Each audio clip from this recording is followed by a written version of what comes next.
contaminación causa 1 de cada 6 mortes no noso planeta cada ano. En España son 15.000 as persoas que fenecen por esta razón.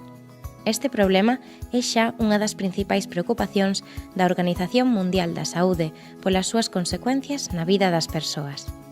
Non obstante, o descubrimento de novas técnicas de medida do nivel de contaminación abren as portas a mudar esta realidade. No equipo de investigación de ecotoxicoloxía da Universidade de Santiago estáse a traballar con diferentes variedades de musgo que poderían aportar unha eficaz solución. Nosotros lo que nos dedicamos básicamente es a utilizar organismos para estudiar el estado de conservación de los ecosistemas, es decir, saber si están en buenas o malas condiciones utilizando los propios organismos que viven en él. Básicamente las condiciones nos referimos a la presencia de contaminantes que pueda haber en el medio, tanto en el medio terrestre como en los ríos o como en el mar. Semanalmente, persoal do laboratorio acude aos puntos de mostraxe para facer labores de mantemento. Vimos todos os meses a recoller mostras de musgo, dunha especie concreta, Fontinalis antipirética. A parte collemos mostras de auga e medimos unha serie de parámetros. Despois, unha vez que terminamos en el río, empieza el procesado en el laboratorio. Se limpian a piezas de 5 centímetros, se sigue un protocolo, se lavan un par de veces con agua y después se muelen. Y después, una vez que está el musgo en polvo, está preparado para ser analizado.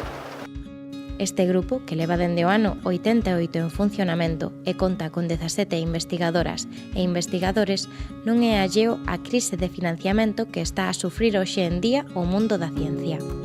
A pesar disto, continúan coa súa actividade, procurando recursos tanto en institucións públicas como privadas.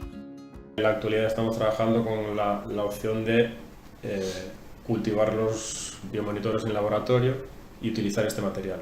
En el caso concreto del musgo terrestre, el musgo acuático, como no tienen raíces, como decía antes, tú puedes trasplantarlo de un lugar a otro y el musgo puede vivir igual, puede crecer sin problema. Pues la opción con la que se está trabajando ahora es cultivar en laboratorio ese musgo y luego exponerlo, de manera que no impactas el medio, no afectas a las poblaciones naturales y consigues un material que va a ser homogéneo siempre.